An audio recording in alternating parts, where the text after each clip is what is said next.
बिस्मिल्लाहिर्रहमानिर्रहीम। आज हम जो टॉपिक पढ़ेंगे वो है कार्बोहाइड्रेट्स का।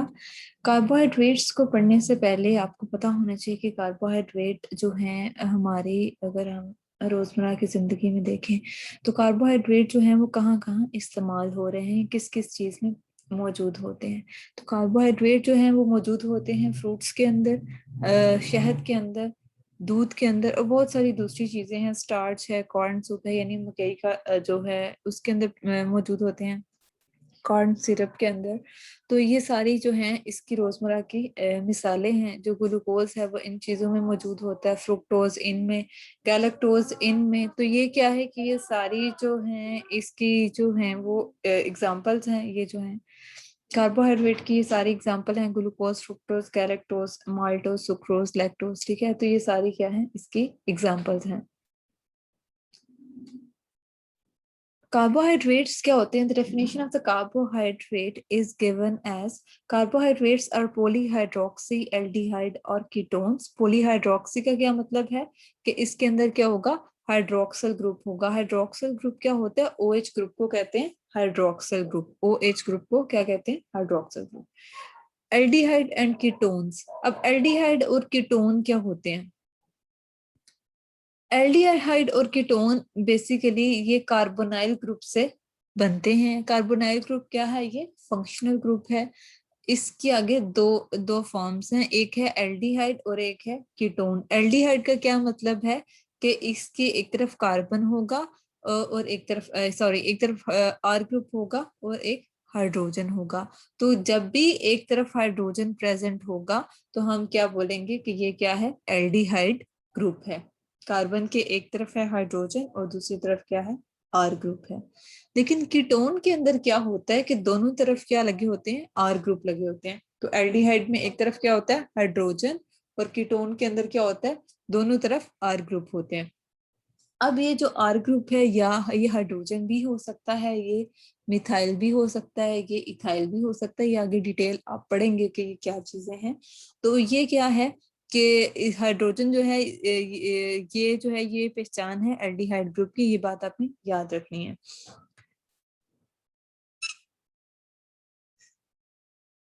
Carbohydrates are the polyhydroxyaldehyde or ketones or their complex substances which on hydrolysis give polyhydroxyaldehyde or ketones।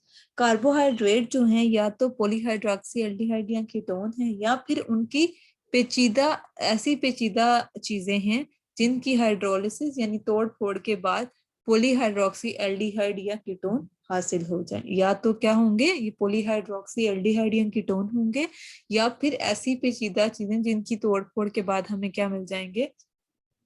Polyhydroxy aldehyde या कीटोन। अब जो है पॉलीहाइड्रोक्सी एल्डिहाइड या कीटोन होते क्या हैं, ये भी देख लेते हैं। ये देखें, ये है हमारे पास पॉलीहाइड्रोक्सी का मैंने क्या मतलब बताया था, जिसके अंदर एक से ज्यादा या ज्यादा ग्रुप हो, OH ग्रुप। तो ये देखें, ये OH ग्रुप कितने ज्यादा लगे हुए हैं। तो ये सारे क्या हैं? ये हमारे पास पॉलीहाइड्रोक्सी ग्रुप हैं। एक है हमारे पास पॉलीहाइड्रोक्सी एल्डिहाइड है और एक है हमारे पास पॉलीहाइड्रोक्सी कीटोन। एल्डिहाइड का कैसे पता चला कि एक तरफ क्या है? हाइड्रोजन, और कीटोन में कार्बन के दोनों तरफ क्या है? आर ग्रुप लगा। ये भी पूरा आर ग्रुप है, ये भी एक पूरा आर ग्रुप है। और इधर क्या है? एक कार्बन की एक तरफ हाइड्रोजन है, ये पूरा क्या है? आर ग्रुप लगा हुआ है।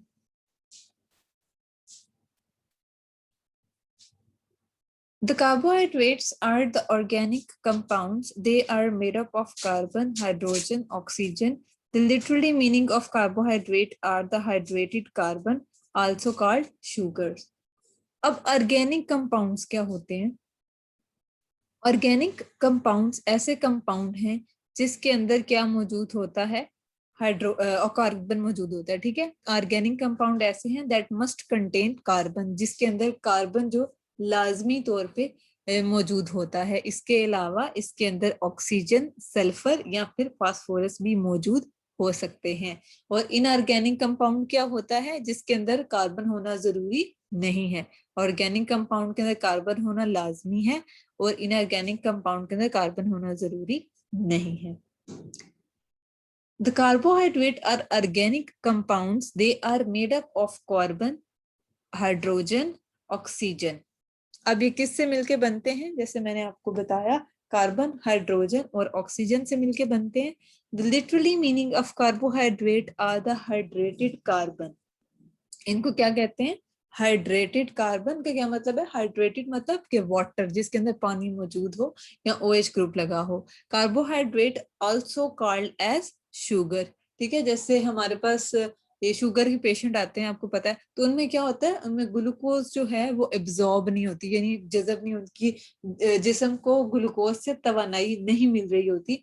तो क्या कहते हैं कि वो शुगर के पेशेंट है, उनको शुगर का मसला है कि उनके जिस्म में जो शुगर है वो जज़ब नहीं हो रही है, उससे उनको जो भी है तवानाई नहीं मिल रही. तो शुगर क्या होता है? कार्बोहाइड्रेट्स को क्या हम कहते हैं आम जुबान में?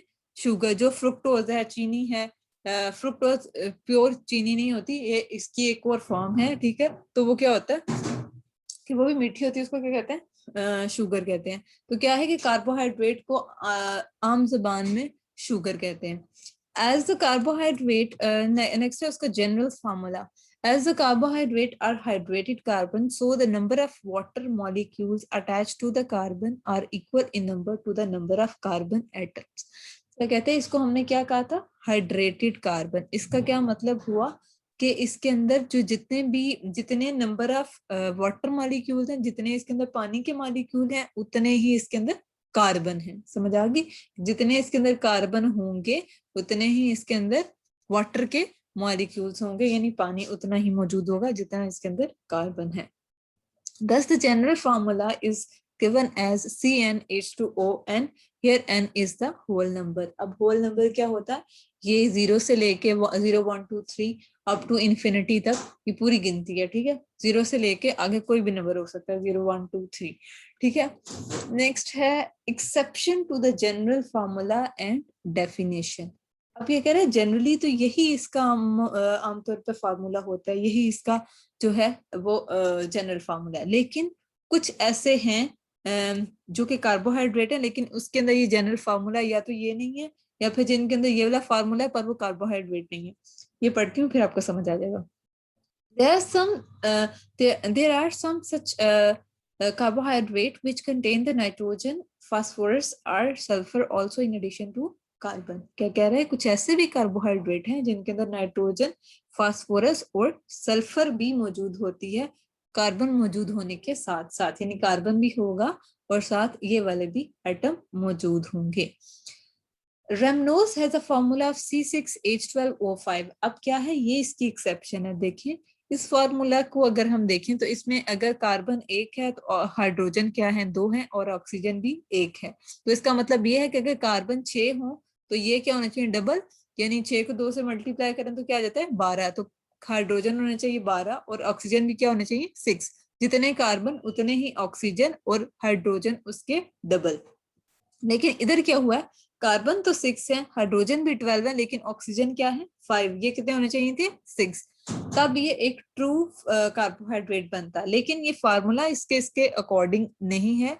ठीक है, इसके मुताबिक इसका फार्मूला नहीं है, लेकिन फिर भी क्या है? ये कार्बोहाइड्रेट है. क्यों ये कार्बोहाइड्रेट है? लेकिन क्योंकि इसकी एक फार्मूला के अलावा भी इसकी बहुत सारी खसूसियात हैं कार्बोहाइड्रेट की, जिसकी वजह से रेमनोज क्या है? एक कार्बोहाइड्रेट है. Also, all the compounds having the formula CnH2O may not be carbohydrates. Formic, acetic, lactic acids or some example of such compounds. आप क्या कह रहे हैं? कुछ ऐसे भी कंपाउंड हैं कि जिनके अंदर फार्मूला तो यही है, लेकिन वो क्या है? कार्बोहाइड्रेट नहीं है. ठीक है, तो ये जरूरी नहीं है कि जिसके अंदर सिर्फ ये फार्मूला ही कार्बोहाइड्रेट को बताता है, बल्कि बहुत सारी खसूसियात हैं जो मिल के बताती हैं कि ये एक कार्बोहाइड्रेट है. तो बहुत सारे ऐसे ग्रुप हैं जिसके अंदर ये फार्मूला तो है, लेकिन उसके अंदर बाकी खसूसियात क्या है? कार्बोहाइड्रेट वाली नहीं है. तो क्या है? वो कार्बोहाइड्रेट नहीं होंगे. Characteristics of carbohydrate. In general, carbohydrate are white solids sparingly soluble in organic liquid, but except for certain polysaccharides are soluble in water. Many carbohydrates of low molecular weight have sweet taste. अब देखिए generally क्या होते हैं? ये carbohydrate क्या होते हैं? सफेद किस्म के सॉलिड होते हैं, सफेद किस्म के ठोस अशिया हैं। Sparingly soluble in organic liquids, ठीक है, थोड़ी मिकदार ये जो है ऑर्गेनिक लिक्विड के अंदर जो है वो सॉल्युबल होते हैं, मतलब क्या कि हल हो सकते हैं। ऑर्गेनिक लिक्विड के अंदर जो ज्यादातर ये ऑर्गेनिक लिक्विड के अंदर हल हो सकते हैं, लेकिन कुछ पॉलीसेक्राइड ऐसे हैं जो कि किसमें पानी के अंदर भी सॉल्युबल हो जाते हैं, यानी पानी के अंदर भी हल हो जाते हैं। जो ज्यादातर ये होता है कि जो चीजें ऑर्गेनिक के अंदर सॉल्युबल हो रही होती हैं वो पानी के अंदर सॉल्युबल नहीं होती, लेकिन वो क्या कह रहा है कि क्या एक्सेप्शन है कि इधर कुछ ऐसे पॉलीसेक्राइड हैं जो कि सॉल्युबल हो जाते हैं किसके अंदर, पानी के अंदर। अब पॉलीसेक्राइड क्या होता है? पॉलीसेक्राइड होता है कि जब बहुत सारे जो मोनोसेक्राइड है सेक्राइड हों वो मिल जाएं तो वो क्या बना देंगे, पॉलीसेक्राइड। अब मोनोसेक्राइड क्या होता है, ये सारी क्या चीजें हैं नेक्स्ट आपने पढ़ना है, लेकिन पॉलीसेक्राइड क्या होता है ये याद रखें कि अगर ग्लूकोज के डिफरेंट को हमने ग्लूकोज या कोई भी और एग्जाम्पल है कार्बोहाइड्रेट की, जब वो मिलते हैं सब ग्लाइकोसिडिक बॉन्ड इस बॉन्ड के थ्रू, ठीक है, HOH बॉन्ड है ये, ग्लाइकोसिडिक बॉन्ड के थ्रू वो मिलते हैं तो वो क्या बना देते हैं, वो पॉलीसेक्राइड बना देते हैं। अब नेक्स्ट है इसमें many carbohydrate of low molecular weight have a sweet taste. अब क्या कह रहे हैं, बहुत सारे ऐसे कार्बोहाइड्रेट हैं कि जिनका मॉलिक्यूलर वेट क्या है, लो है, और उनका टेस्ट क्या है, स्वीट टेस्ट है, मीठा उनका टेस्ट है। अब मॉलिक्यूलर वेट क्या चीज है ये भी मैं आपको बता देती हूँ। मॉलिक्यूलर वेट जैसे हाइड्रोजन है, अब इसका साइंसदानों ने हाइड्रोजन का पहले ही जो है उसको मालूम कर लिया था। अब इन चीजों कार्बन और हाइड्रोजन से ये है क्या है, स्टैंडर्ड है, यानी ये पहले उन्होंने मालूम कर लिए थे और इसके जरिए से बाकी जितने भी कंपाउंड हैं उनके उन्होंने वेट जो है मालूम किए थे। जैसे अब ये मीथेन की एग्जांपल है, CH4 है, अब कार्बन इसके अंदर एक है तो ये क्या आ जाएगा, इधर 12 लिख देगा। अब इधर हाइड्रोजन कितने हैं, 4, तो इसको इसका जो वेट है उसको मल्टीप्लाई कर देगा